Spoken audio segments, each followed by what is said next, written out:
Hello my dear friends, welcome back to the channel. Today, we're exploring one of the darkest and most shocking stories hidden inside history, the story of J.P. Morgan. Let's get started. In 1907, America was collapsing into financial panic. Banks were failing. Investors were screaming inside Wall Street buildings. Ordinary people rushed through the streets trying to pull their savings out before entire institutions disappeared overnight. Fear spread across the country so fast that some believed the American economy itself might completely collapse. And in the middle of that chaos, one man quietly took control. Not the president, not Congress, not the government. A banker. His name was J.P. Morgan. For several terrifying days, America's financial survival seemed to depend almost entirely on one private citizen operating behind closed doors in New York City. Morgan summoned powerful businessmen into his personal library, locked the doors, and forced some of the richest men in America to cooperate under his command. Newspapers later described him as the man who saved the American economy. But over time, a darker question began to emerge. If one banker had enough power to rescue the entire nation, did that also mean he already controlled it? The story of J.P. Morgan is not simply the story of wealth. It is the story of hidden financial power operating behind politics, industries, and even the future of the United States itself. Because unlike Rockefeller, Carnegie, or Vanderbilt, Morgan did not build factories or railroads with his own hands. He controlled something even more dangerous. Money. John Pierpont Morgan was born in 1837 into a wealthy and influential banking family. From the moment he entered the world, his life looked completely different from the struggling industrial workers who would later depend on men like him. Morgan grew up surrounded by privilege, elite education, and international business connections. His father, Junius Spencer Morgan, was already a highly respected banker with enormous influence in the financial world. Young Morgan was trained for power from the beginning. He studied in prestigious schools across both America and Europe, learning languages, finance, business systems, and elite social behavior. While poor families struggled inside crowded industrial cities, Morgan moved through the world of private education, powerful businessmen, and international banking networks. He learned early that the real power in society often operated quietly behind closed doors. And Morgan paid attention. Unlike loud industrial tycoons who openly fought competitors, Morgan developed a colder and more controlled style of power. He rarely needed public attention because his influence worked through financial pressure, strategic deals, and private negotiations. People who met him often described him as intimidating even when silent.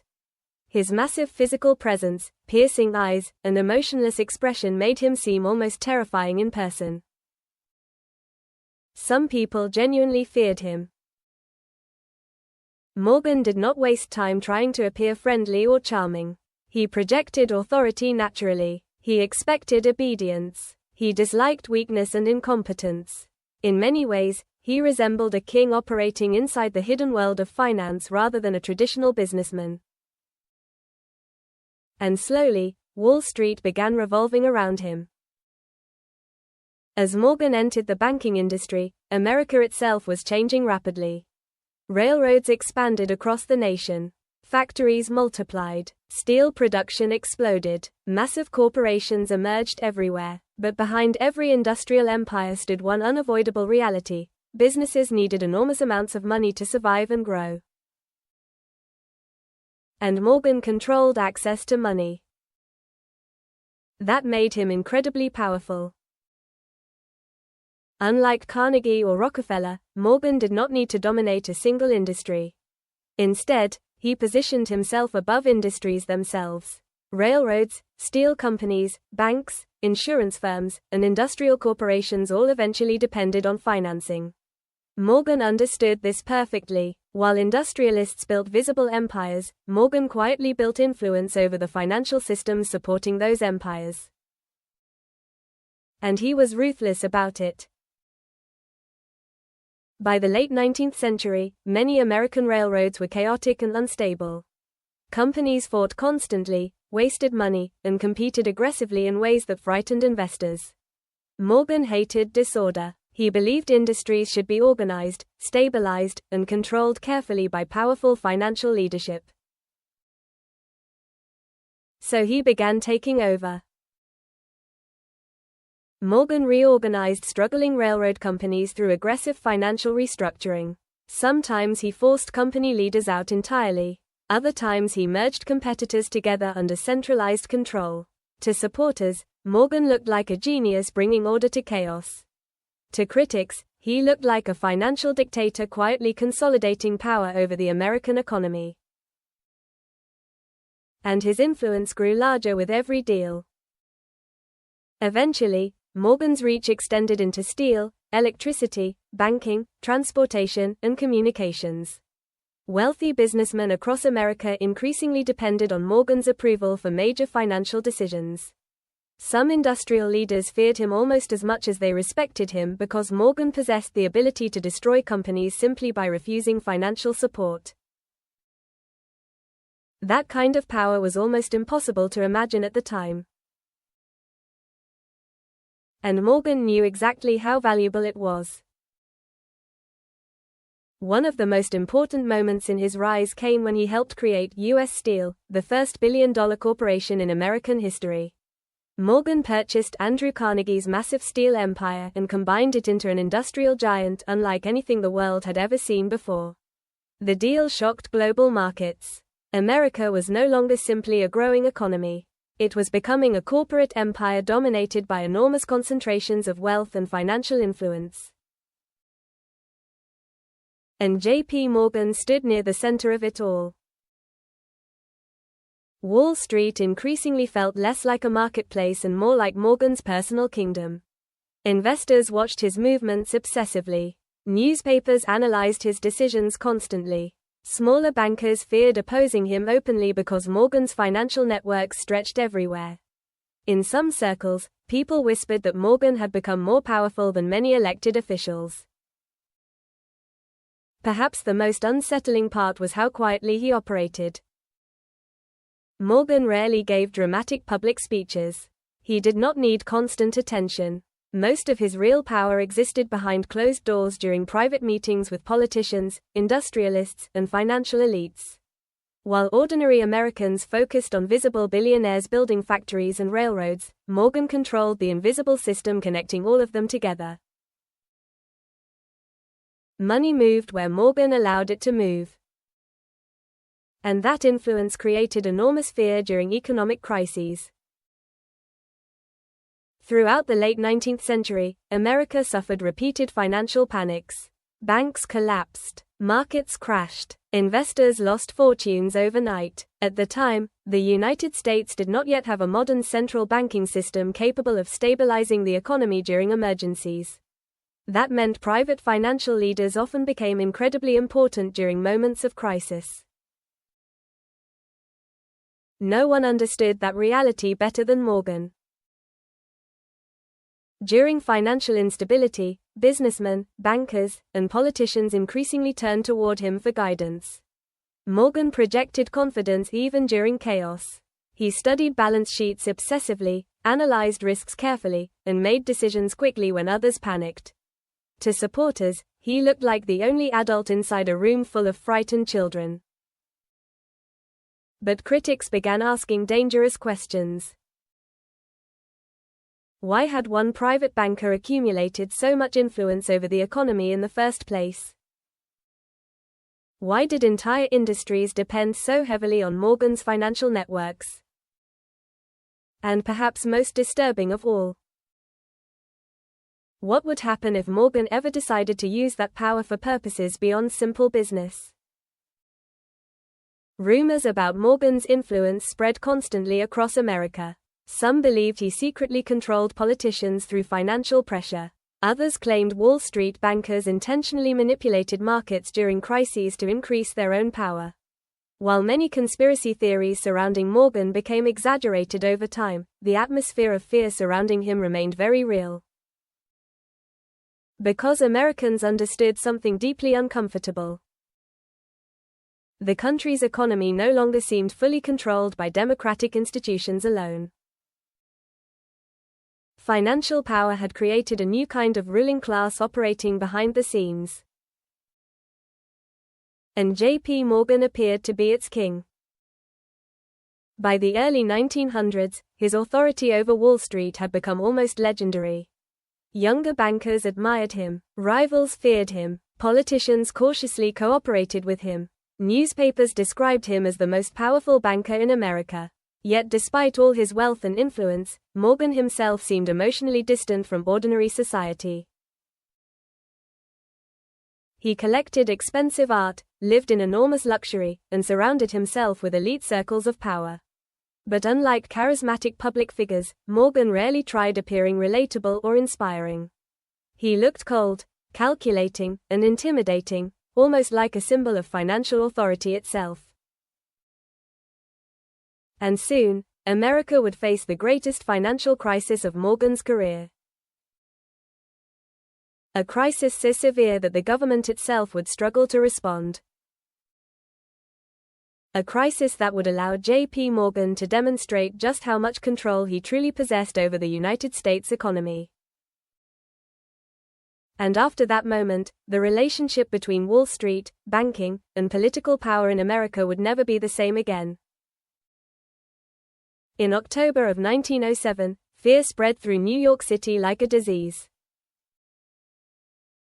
Crowds gathered outside banks demanding their money back immediately. Investors rushed through Wall Street in panic as stock prices collapsed. Rumors exploded across the country claiming major financial institutions were about to fail completely. Businesses froze. Credit disappeared. Millions of Americans feared the economy itself was on the edge of total destruction. And perhaps the most terrifying part of all was this. The United States government did not know how to stop it. At that time, America still lacked a modern central banking system capable of stabilizing the economy during financial emergencies. There was no Federal Reserve, no organized emergency response, no trusted institution powerful enough to calm the panic quickly. Except for one man. J.P. Morgan. As banks trembled and financial chaos intensified, politicians, bankers, and industrial leaders turned toward Morgan almost instinctively. It was one of the most revealing moments in American history. When the entire financial system began collapsing, the nation did not immediately look to elected officials for salvation. It looked to a private banker. Morgan was already elderly by this point, but his authority remained enormous. And during the panic of 1907, he moved quickly. From his massive private library in New York City, Morgan began organizing what would become one of the most dramatic financial rescue operations in American history.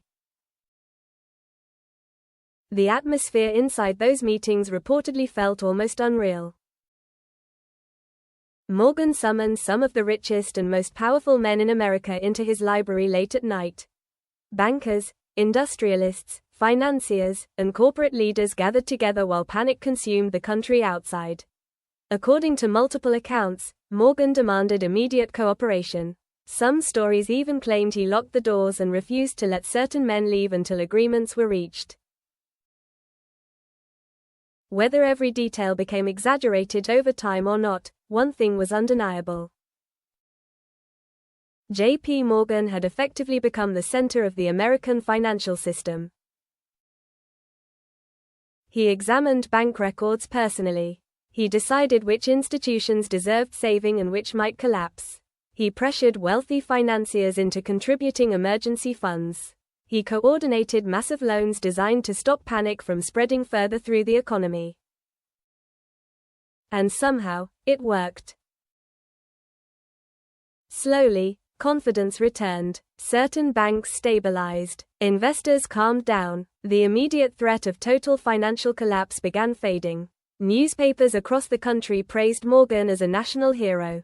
To millions of Americans, he appeared to be the man who single-handedly saved the United States economy while the government stood helpless. But not everyone celebrated.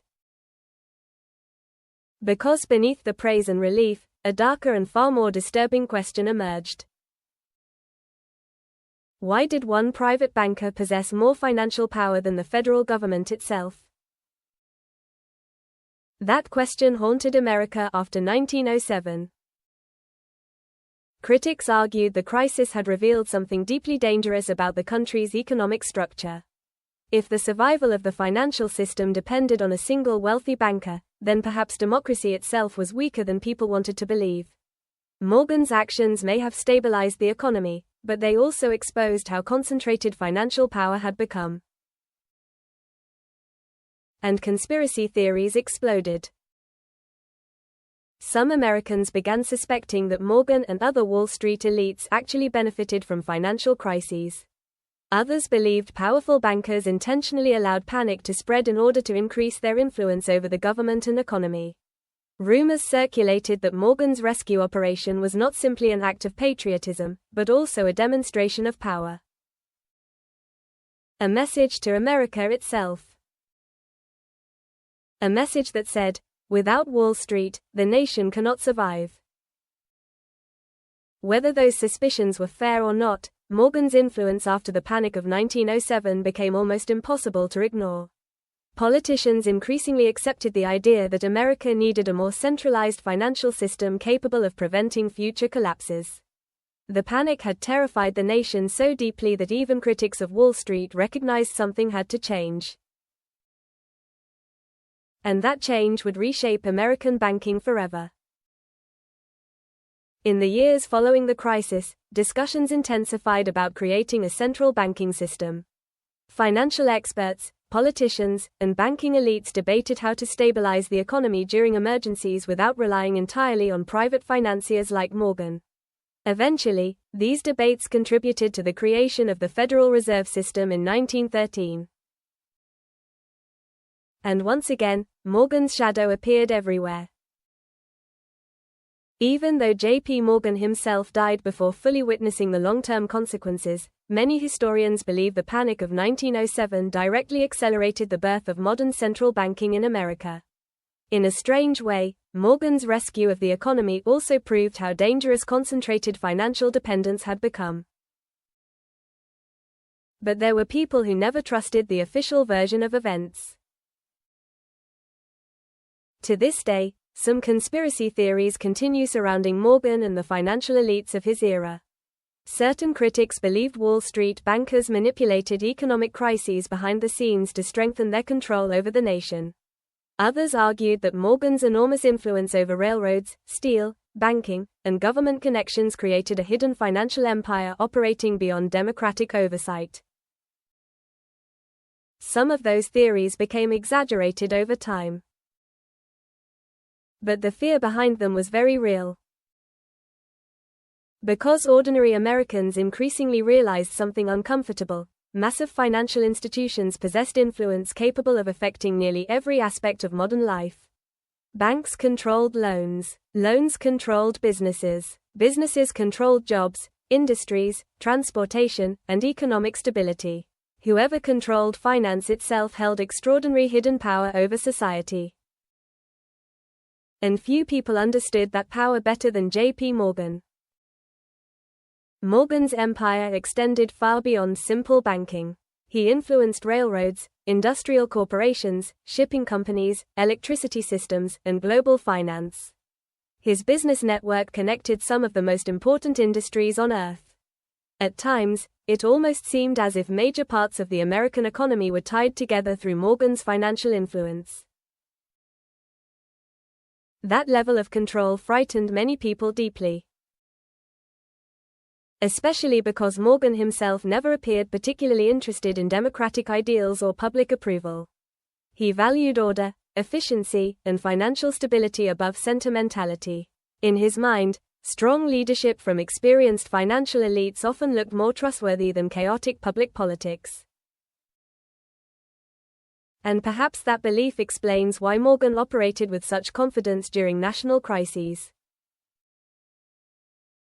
He genuinely believed powerful bankers like himself were necessary to maintain order inside modern industrial capitalism. To Morgan, financial authority was not something shameful. It was something essential. He saw himself less as a villain and more as a guardian protecting the economic system from collapse. But critics viewed him very differently. To many Americans, Morgan represented the terrifying rise of unelected financial rulers controlling society behind the scenes. He symbolized an era where billionaires and bankers possessed influence rivaling governments themselves. Political cartoons portrayed Wall Street as a monster-consuming democracy. Public anger toward financial elites grew steadily throughout the early 20th century. And Morgan became one of the most recognizable faces of that anger. Yet despite criticism, even many enemies admitted something important. J.P.Morgan was extraordinarily competent. During moments when others panicked, Morgan remained calm. He understood financial systems at levels few people could match. He moved quickly, made decisive choices, and projected authority naturally. That combination of intelligence, confidence, and ruthlessness made him both respected and feared across the world. But his immense power also carried enormous symbolic meaning. Morgan's rise revealed how dramatically America had changed during the Industrial Age. The country was no longer controlled only by elected politicians or traditional institutions. Economic power had created a new ruling class: bankers, industrialists, and financiers capable of shaping national events through wealth alone. And Morgan may have been the clearest example of all. When he died in 1913, newspapers across the world treated his death almost like the passing of a king. Financial markets reacted immediately. Politicians, businessmen, and global leaders acknowledged the enormous influence he had exercised over modern finance. Few private citizens in history had ever accumulated so much hidden economic authority. But perhaps the most unsettling part of Morgan's story is how familiar it still feels today. More than a century later, massive financial institutions continue shaping economies, governments, and global markets. Banks remain deeply connected to political systems. Economic crises still raise uncomfortable questions about who truly controls financial power behind the scenes. And many of those systems trace their origins back to the world Morgan helped create. Because J.P. Morgan did not simply become rich. He helped build the modern relationship between Wall Street, banking, and political influence itself. The quiet meetings behind closed doors. The hidden negotiations during financial emergencies. The idea that economic stability may depend not only on governments, but also on private financial elites powerful enough to influence entire nations. That was Morgan's world. And in many ways, it still is. Maybe J.P. Morgan truly believed he was saving America during its darkest financial moments. Maybe he genuinely thought powerful bankers were necessary to prevent chaos and economic collapse. But whether his intentions were noble or self-serving, one fact remains impossible to ignore. No private citizen should probably have possessed that much power over an entire country's future. Yet for a brief moment in history, J.P. Morgan did. Thank you for joining me on today's journey into one of history's darkest hidden stories. If you enjoyed this video, don't forget to subscribe, and I'll see you again in the next mystery hidden inside history.